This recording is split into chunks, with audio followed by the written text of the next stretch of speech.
Okay, tayo ay magpapatuloy ngayong hapon. Nandun pa rin tayo sa Hebrews chapter 11. So buksan po natin Hebrews chapter 11 verse 32. Okay, kagaya kaninang umaga, ating pag-aaralan ng iba pang mga pangalan sa verse 32. Kanina, inaral natin si Gideon. Si Gideon was a mighty man of valor.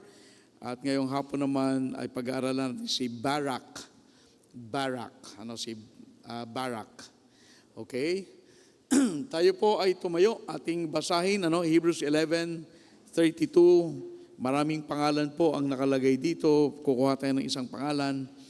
Hebrews 11 verse 32, the Bible says, "And what shall I more say? For the time would fail me to tell of Gideon and of Barak and of Samson and of Jephthah, of David also and Samuel and of the prophets." Kaya pag-aaralan natin, the faith of Barak. Ang pananampalataya ni Barak. Tayo po'y manalangin. Panginoon, kami po ay patuloy na nag-aaral ng mga buhay ng iyong mga lingkod na ginamit at kung paano sila ay pinagkalooban mo ng matatag na pananampalataya. Tulungan mo kami na maging kagaya nila, anuman ang kinakaharap na mga pagsubok sa buhay, sila ay nagpatuloy sapagkat sila ay nagtiwala na meron silang Diyos na kasama sa lahat ng panahon. At ganoon din naman kami, samahan mo kami sa aming pag-aaral na ito. Help us to learn about this Bible character and help us to learn about His faith. And tulungan mo kami, Panginoon, maunawaan ang iyong salita. Ito po ang aming samot dalangin sa pangalan ni Jesus. Amen. Salamat po. You may be seated. Now, itong pangalang Barak ay hindi natin masyadong kilala. In fact, bihira ang mga tao na may pangalang Barak. Pero si Barack Obama, naalala natin yan ang kanyang pangalan. Sa Israel, nagkaroon sila ng Prime Minister na ang pangalan si Ehud. Ehud Barak. Nung unang panahon.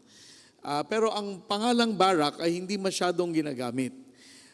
Siguro hindi tayo masyadong pamilyar kung anong pangalan ito.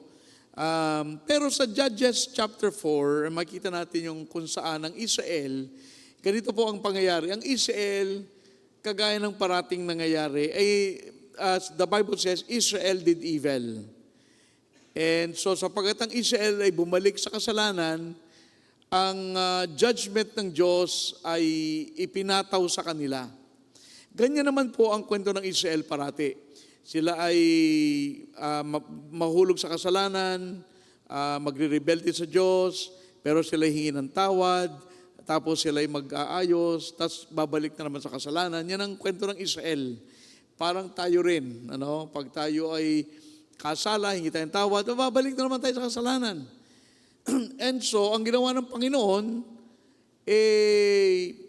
hinirang itong isang hari ng Canaan, ang pangalan ay Sisera. Sisera. Ito si Sisera ay hari ng Canaan for 20 taon na siyang hari. At siya ay matagumpay na hari.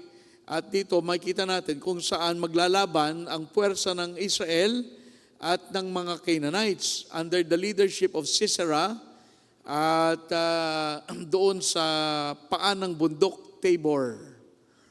And so, doon ang battle. Now, dito, balikan nga po natin ang Judges chapter 5. Kasi dito sa Judges chapter 5, nung nanalo ang Israel, sumulat ng awit si Deborah. Si Deborah ay prophetess. At siya sumulat ng awit. Pero tingnan niyo ang kanyang inawit dito. Verse 20.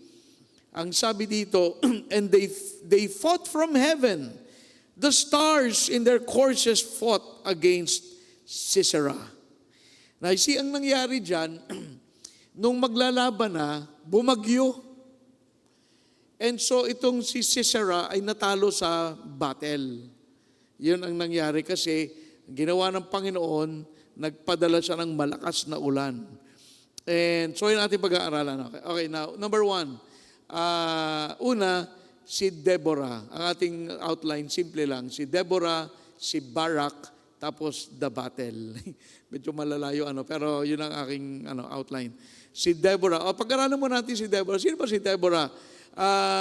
Judges chapter 4, basahin natin itong verses 4 and 5. Pero si Deborah ay pinili ng Diyos para maging prophetess. Ang prophet, hindi lang mga lalaki. Meron ding mga babaeng prophet na pinili ng Diyos. Now, Judges chapter 4,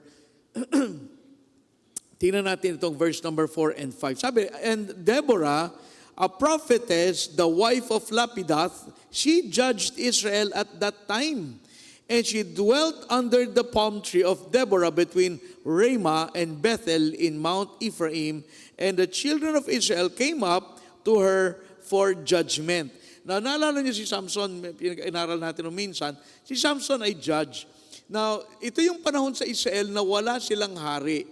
Ang gobyerno nila ay ang Diyos. At ang Diyos nangungusap sa kanyang mga sinugo na mga judge. Itong mga judge, sila ang silang kakausapin ng Diyos at silang maggagabay sa kanilang bayan. Okay? So ngayon si Deborah, ay siyempre babae yan, pero siya ang hinirang ng Diyos. Now, ang Deborah, ibig sabihin,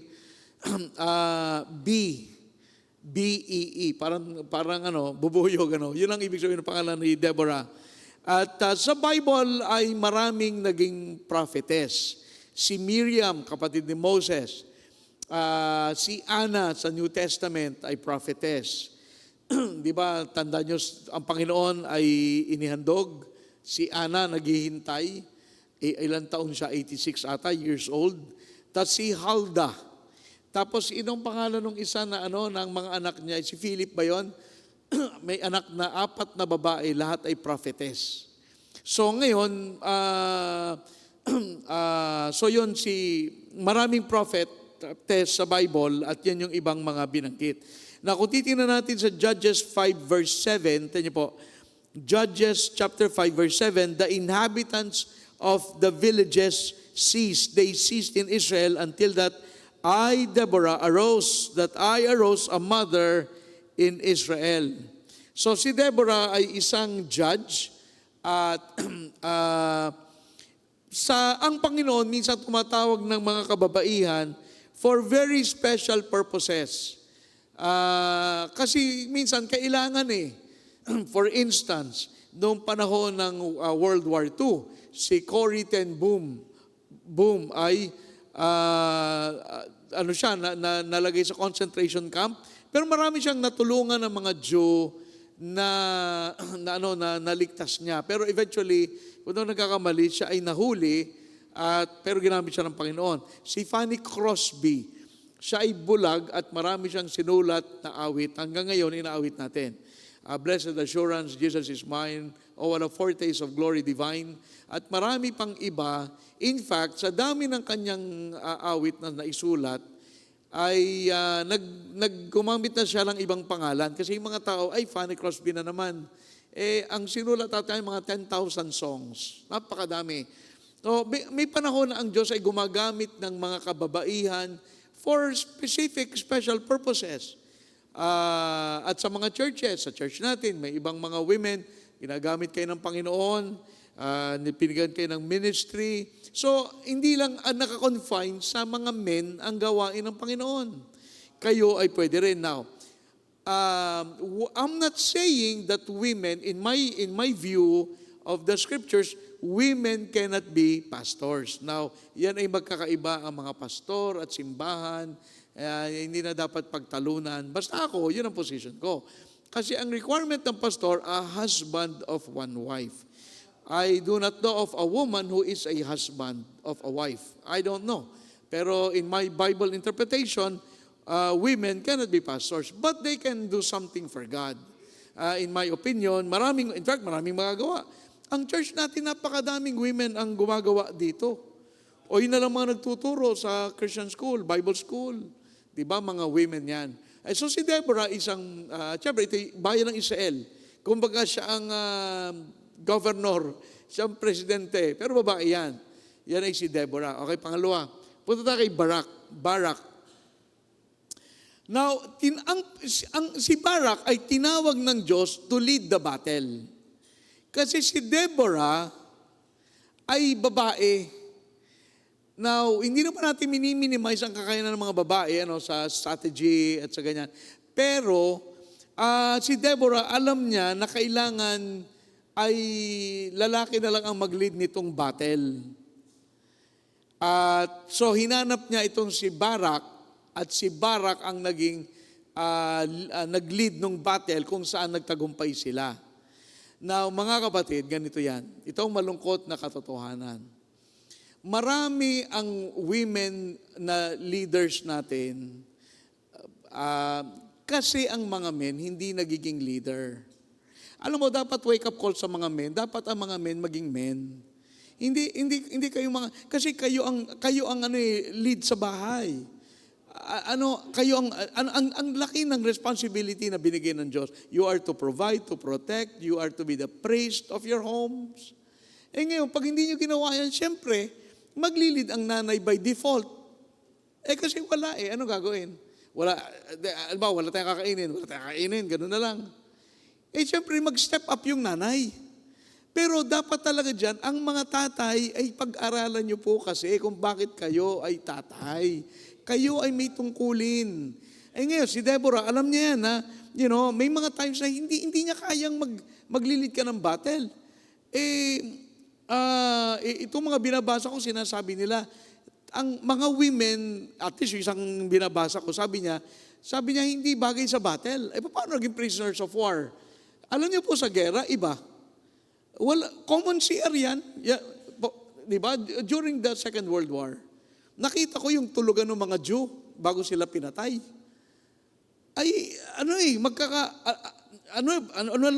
Yung CR nila, dalawang hanay na siguro 20. Magkakahalo-halo. Kaya hindi, parang agree ako doon na kung sa battle, let the men handle the battles.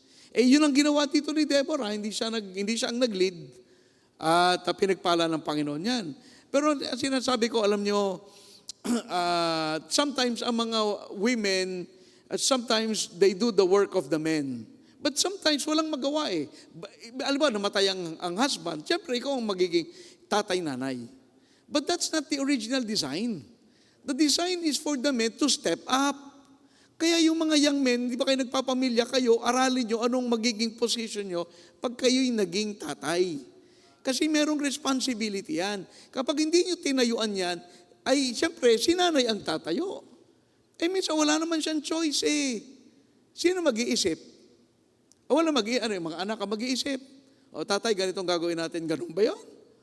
Hindi ganun yun So dapat maunawaan natin, at saka pati, listen, I talk to pastors, they have the same problem with their men. So dapat maisip natin kung ito yung problema ng mga churches, ang mga men are not leaders, dapat ay pag-aralan ng mga men. Paano tayo maging leader? Hindi ko naman ibig sabihin ay kayo maging, basta may responsibility that you have to understand, binigay sa inyo ng Diyos, hindi kay nanay, kay tatay binigay So dapat kayo ay, di ba? Tayuan nyo yan. Tayuan nyo ang pagiging tatay. Iba ang design talaga ng Diyos sa mga nanay. They are to nurture, they are to raise the children, they are to bear the children, pero para makipagbarilan, hindi nila trabaho yan. Ang dapat lang, maraming men ang mag-step up. Para pagdating ng gera, hindi yung mga men. Di ba nga ba nung araw, nung World War II, ang alam ko at least sa Amerika, nakita ko yung mga documentary, yung mga women, sila nasa factory. At yung mga men, silang nasa battlefield. Gano'n naman, tama yun. Pero parang mga women silang babanat sa ay parang mahirap yon. Parang hindi sila para sa digmaan. Sila ay para sa tahanan. And I'm not saying that women are weak. Women are different from men sapagkat magkaibang role nila. Pero equal sila, di ba? Equal yan Iba lang ang roles. Iba lang ang roles. Di ba? Kung ikaw ay taga-awit o taga-tugtog, hindi pwedeng Di ba? Dapat binigyan ng Diyos ang tamang trabaho ang bawat isa. Now, ito si Barak, di ba nakasama siya sa Hebrews 11, yung mga halls of faith, yung mga great men and women na may faith, si Barak ay kasama. Now, ano ang faith naman ni Barak? Ano ang faith niya? Na actually, siya ay parang sinali lang eh. Hindi nga nakasama si Deborah sa Hebrews 11, pero nakasama si Barak. Now, si Deborah, kinuha niya si Barak to lead the army. And look at Judges chapter 4, verse 6. Dito, and she sent and called Barak, the son of Abinoam, out of Kadesh Naphtali, and said unto him, okay now, si Deborah is talking, again, she was a prophetess. Now, as she was talking, parang Diyos ang nagsasalita. At tinawag niya, kinakausap niya si Barak. So verse number 6, and sabi, and said unto him, hath not the Lord God of Israel commanded, saying, go and draw toward Mount Tabor, and take with thee 10,000 men of the children of Naphtali and of the children of Zebulun? So ngayon, saan galing ang faith ni Barak? Oh, let me tell you, walang ibang pagkukunan ng faith, kundi ang salita ng Diyos. Faith cometh by hearing. Romans 10:17. So therefore, kung si Barak ay may faith at kasama sa Hebrews 11, nakuha niya ito saan? Sa Word of God. In other words, si Barak ay nalaman niya ang Word of God at ginawa niya ito. Yun lang yun. Hindi naman maraming lugar na makikita natin ang pangalan ni Barak, pero if you have faith, it is always because of your belief in the Word of God. Sapagkat walang iba. Ang faith kasi hindi maring, may faith ka ba? Ako may faith na sarili ko. Hindi faith yun eh. Ang tunay na faith ay yung pagtitiwala at paniniwala sa sinabi ng Diyos sa kanyang salita. It's not positive thinking. It's not, I think I can do it. Hindi yung faith. Para have faith, kaya mo yan, have faith. Hindi faith yun eh. Ang faith ay parating galing sa Bible. And so, itong mga tao sa Hebrews 11, the reason na nandun sila is because whatever God said to them, ganun na lang ang kanilang faith to believe it, at hindi lang nga believe, merong ginawa nila yan. So, it's not, ang faith ay hindi lang simply believing or I think I can do it. Hindi. So, ano sabi ni Barak? Nung narinig niya yung sinabi ng prophetess, sabi niya, I will go and I will fight. And so faith is obedience. Ang faith ay parating obedience or pananampalatayang may paa. In other words, hindi lang, okay, I agree. Hindi lang I agree. Gagawin mo yung kung ano man yun. Yun ang faith. And so kung si Barak ay nakasama sa Hebrews 11, it was because yung Word of God na kanya napakinggan ay kanyang tinanggap at pinaniwalaan at ginawa. Okay, so yun si Barak. Okay, number 3, and we're done. The battle. Now, itong si Barak, miraculously nanalo sila. You are talking about 900 chariots, yung mga may kabayo, di ba? 900. At saka 10,000 foot soldiers naglaban sa paan ng bundok. So ano nangyari? Okay, basahin natin ang account sa Judges chapter 4, verse number 12. Tingnan natin sa verse 12. Tanya.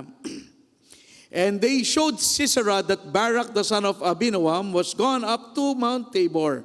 And Sisera gathered together all his chariots, even 900 chariots of iron. Siyempre, kung ito'y iron, tas ikaw ay wala kang sandata, mahirap yon. And all the people that were with him, from Harosheth of the Gentiles unto the river Kishon. And Deborah said unto Barak, up, for this is the day in which the Lord that delivered Sisera into thine hand. Is not the Lord gone out before thee? So Barak went down from Mount Tabor, and 10,000 men after him. And the Lord discomfited Sisera, and all his chariots and all his host, with the edge of the sword before Barak, so that Sisera lighted down off his chariot and fled away on his foot. But Barak pursued after the chariots and after the host unto Harosheth of the Gentiles, and all the host of Sisera fell upon the edge of the sword, and there was not a man left. Okay. So ngayon, ito si Barak, nakipaglaban. 10,000 sila. Ang kalaban nila ay 900 na, ayan, tingnan niyo mga pictures dyan. Sila ay naglaban. Pero ang idea ito, ang mga Israelites ay walang sanda, wala silang chariot. Chariot kasi meron ka mga kabayo, may mga, di ba, talagang pag dinaanan ka, di ba, ma-run over ka. Pero si Sisera, ang Israel, 10,000 tao. Yung kabila naman, 900 chariots of iron. Now, it looks hopeless kasi tinyo ha kung gaano ka. Si Barak, kumbaga ka-apply lang sa trabaho. Si Sisera, 20 taong nagtatagumpay sa digmaan laban sa Israel. Ang 20 taon ay matagal na panahon. And so, very successful general ito si Sisera.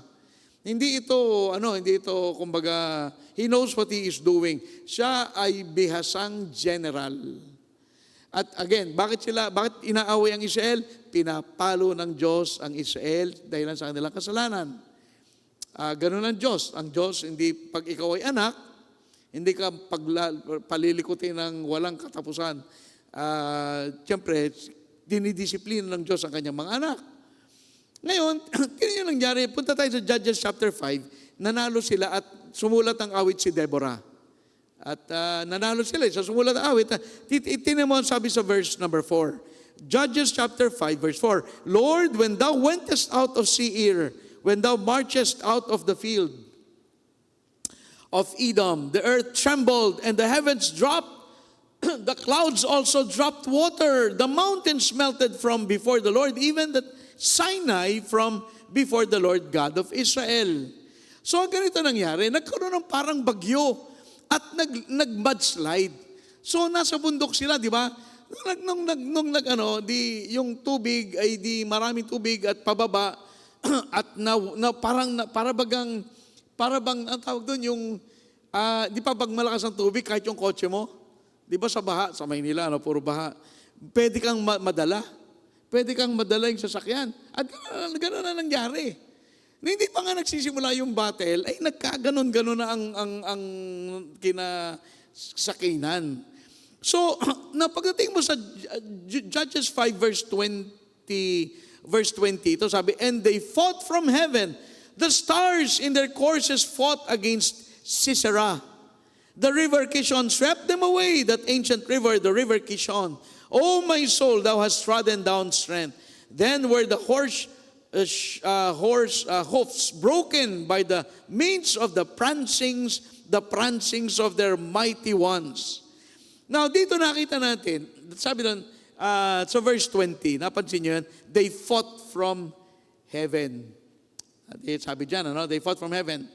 Can you imagine, the stars in heaven nag-align against Sisera to bring about the rainstorm. Now, imposibleng manalo ang Israel, pero nung nagsama-sama yung mga bituin, nagdala ng bagyo at ulan, nanalo ang Israel. Parang pag ito yung nangyari kayo, parang hindi ko maniniwala, Pero ano ang lesson? Ito ang lesson. All the universe is against the man who is against God. Imagine yung at your disposal lahat yung mga bituin na nagdidikta ng weather. Kasi ikaw ay lumaban sa Diyos. Ang ginawa ng Diyos, inayos yung mga heavenly bodies para magdala ng ulan para matalo ka. Ganun nangyari. So ngayon, nakita natin that if you are not for God, you will ultimately fail. You are destined to fail. Kapag hindi Diyos ang nasa side mo, kaya nga, mahalaga, nasa side ka ng Diyos. Kasi pag sa anumang digmaan, wala ang Diyos sa part mo, ay matatalo ka. Imagine ito, ginulo ng Diyos ang weather system para lang umulan at para lang manalo ang kanyang mga anak. Imagine, kaya mong bilangin ng bituin? Inutusan ng Diyos, okay, nag-align. Yun ang sabi. At nakikita natin dyan, ang kapangyarihan ng kamay ng Diyos para tulungan yung tao na pro sa Kanya. Kaya alam mo, ang kabaliktaran niyan, kapag ikaw ay lumaban sa Diyos, mag-a-align ang mga bituin against you. God can do that God can do it. And so, pinogram ng Panginoon lahat ng mga bituin. Everything laban sa isang general na laban sa Diyos. Kaya alam nyo, maganda parati nasa side ka ng Diyos. Huwag kang pupunta sa kabilang side. Ang kasalanan ay hindi magtatagumpay at ang pananampalataya ay hindi mabibigo. You just have to believe that. As Christians, kapag mahal mo ang Panginoon, when He is on your side, you are on the victory side. Kaya alam mo, tayo kasi, ang dami nating mga iniisip na mga paraan. Hindi, mahalaga lang. Take the side of God. Huwag kang kokontra sa Diyos. Huwag kang kokontra sa mga bagay na sinabi ng Panginoon. So, in other words, have faith in God and you cannot fail. Basta magtiwala ka lang sa Diyos. Hindi ka pababayaan ng Diyos na kung saan ay iyong Ama sa langit. Alam ko marami tayong problema, pangailangan, etc. But the stars will line up for the man who loves God. And so, ang mahalaga, matutunan natin, makilala ang Panginoon, mahalin ang Diyos, sapagkat kapag kaganon, i-design, ipoprograma ng Diyos ang bawat mga bagay. Tama, Romans 8:28. Pag ikaw ay kanyang anak, all things work together for good to them that love God and to them who are the called according to His purpose. Now, kung ikaw ay hindi Kristiyano, hindi ka kasama sa pangako na yon. Kaya mahalaga tayo, parating, una tayo ay naligtas, tayo ay nasa side ng Diyos, kasi kapag kaganon, tayo man ay magtatagumpay. Hindi magtatagumpay ang kasalanan. Ang kasalanan ay parating mapapahamak. Parating, kasi hindi ng plano ng Diyos Kung hindi plano ng Diyos, ibig sabihin, hindi magtatagumpay yan. Now, dito tayo magwawakas. Look at Judges 5:23. Judges 5:23. Curse ye Meroz, said the angel of the Lord. Curse ye bitterly the inhabitants thereof, because they came not to the help of the Lord, to the help of the Lord against the mighty. Natin yan Dito tayo magwawakas. Sinumpa ng Panginoon itong Meroz.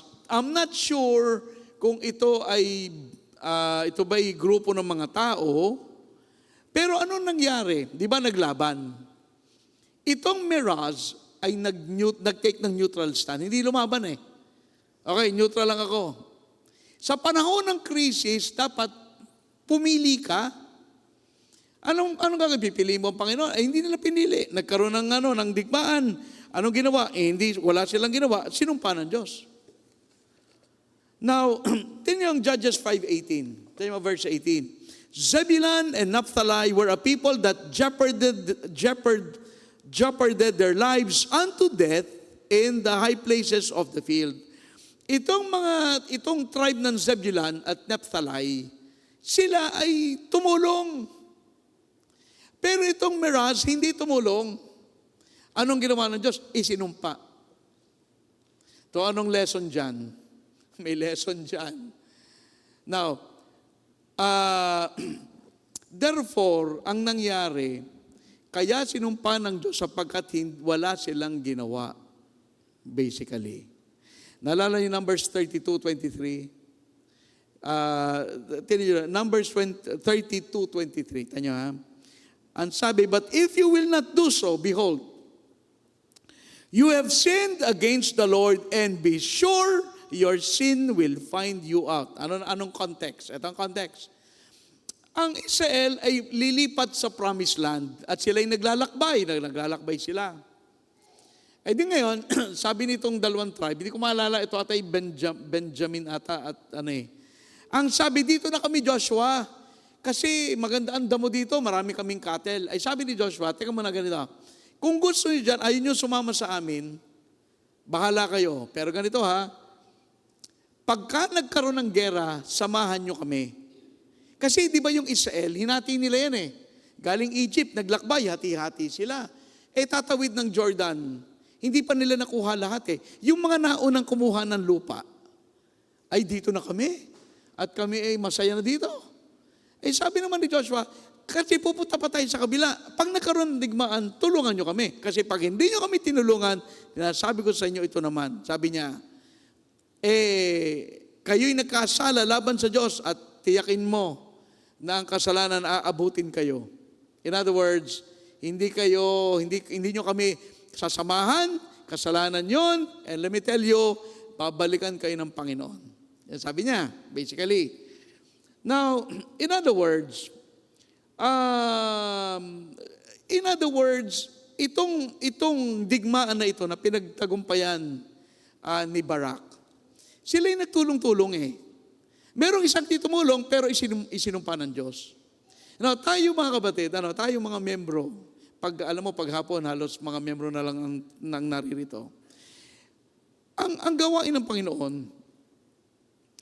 marami ang nagsisimba. Mga membro ng church, di lang tayo, maraming church. Marami nagsisimba, walang ginagawa talaga sa church. Tayo ay Recruitment Sunday, di ba? Alam niyo yan. Recruitment Sunday kasi gusto nating i-recruit kayo sa iba't ibang ministry. Ayoko naman na pagdating ng panahon, Pastor, hindi naman kayo nagtanong eh. Sige, nagtatanong tayo. Kasi nagre-recruit tayo, anong talent meron ka na pwede mong iambag.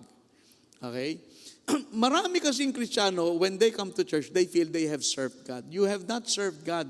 When you attend the church service, you have not served God yet.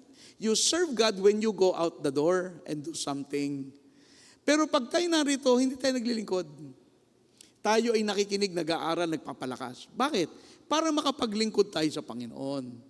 So, huwag niyo isipin, kasi alam niyo, parang ayaw ng Diyos na, ibig sabihin, membro ka pero wala kang gagawin. Tama ba yun? Hindi kasi tama yun eh. Hindi tama, katulad ko, akong pastor, ako nagbigay na ng buhay dito. Tapos anong gagawin nyo? Manunood. Di ba? Sisimba, tapos makikinig, upo. Hindi tama yun. Ayon sa aral natin ha. Alam mo, hindi ko to nagkataon na itong si Barak, ganyan ang nangyari. Tayo naman, tama tayo, Recruitment Sunday. So, in other words, dito sa church, hindi pa tayo naglilingkod, tayo nag-aaral para makapaglingkod. Now, dalawang illustration and we're done. Number 1, fig tree. Hindi ba sinumpa ng Panginoon yung fig tree? Ang fig tree, sinusumpa ko. Bakit? Ang bunga ba ay poisonous ang bunga? Hindi. Bakit sinumpa ng Panginoon yung fig tree? Sapagkat walang bunga. Hindi sapagkat masama ang bunga, kundi walang bunga. Okay, pangalawa, Matthew 25. Anong sabi ng Panginoon? Ako, binigyan kita ng 5 talent. Ikaw 2, ikaw ay 1. Yung 5 nagbalik ng 5, yung 2 nagbalik ng 2, yung 1 walang binalik. Bakit nagalit ang Panginoon at isinumpa siya? Sapagkat ninakaw ba niya yung pera? Hindi. Sapagkat ibinaon niya sa lupa at wala siyang ginawa. Mga kapatid, ang gawain ng Diyos, hindi tayo maaring walang gagawin. May battle na nangyayari, sumama ka. Kasi kailangan kasama ka sa patayan, di ba? Kung ano mangyayari, pag tayo ay may ginawang proyekto, tayo ay naglagay ng ganito, naglagay ng ganon, tayo ay anumang paglilingkod ginagawa natin sa Panginoon, dapat tayo ay magtutulungan. Kasi yun naman ang essence ng katawan. Ang ating katawan, di ba larawan ng simbahan ay katawan? Tamang katawan, may paa, may tuhod, may balikat, may tiyan, may lahat na eh. Kailangan yun lahat. And so tayong mga membro ay, kailangan tayo lahat. Itong Matthew 25, wala siyang ginawa, he failed to be fruitful and he was judged by God. Bakit sinumpa ang mirage? Because they did nothing. You do not want to do nothing for God. Kailangan meron kang gagawin. Siyempre, magsimula ka kailangan makilala mo siya ng personal bilang sariling tagapagligtas. At kung hindi pa, you have to make sure na siya iyong Diyos at tagapagligtas. Bakit tagapagligtas? Sapagkat tayo mamamatay po ay bilang makasalanan, may impyerno. Paano mangyayari kung hindi ko siya nakilala? Mabubulit tayo sa lugar na yan nang walang katapusan.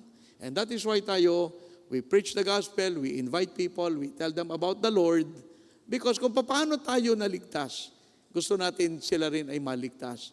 Huwag po tayong maging membro na walang ambag sa gawain ng Panginoon. Mag-ambag tayo. Kung ano man, kung hindi nyo alam, magtanong kayo sa akin. Baka, baka mabigyan ko kayo ng something to do. Okay? So, yan po ang faith ni Barak. Anong faith ni Barak? Nagtiwala siya sa sinabi ng Diyos at siya'y lumaban at nagtagumpay sila. Yun ang kanyang faith. Okay? Tayo po'y tumayo. Let's all stand. Tayo po'y tumungo at pumikit. Tayo po'y manalangin.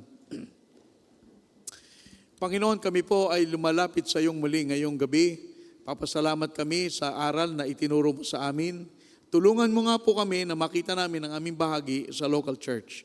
Ang church na ito ay binigay mo sa amin upang kami ay makapakinig at matuto at sa lahat ng aming pwedeng matutunan, ito po ay maipaglingkod namin pabalik sa iyo na aming Diyos na nagligtas at nagbago ng aming buhay. Tulungan mo po sa aming Recruitment Sunday, makita namin ang aming dapat na bahagi.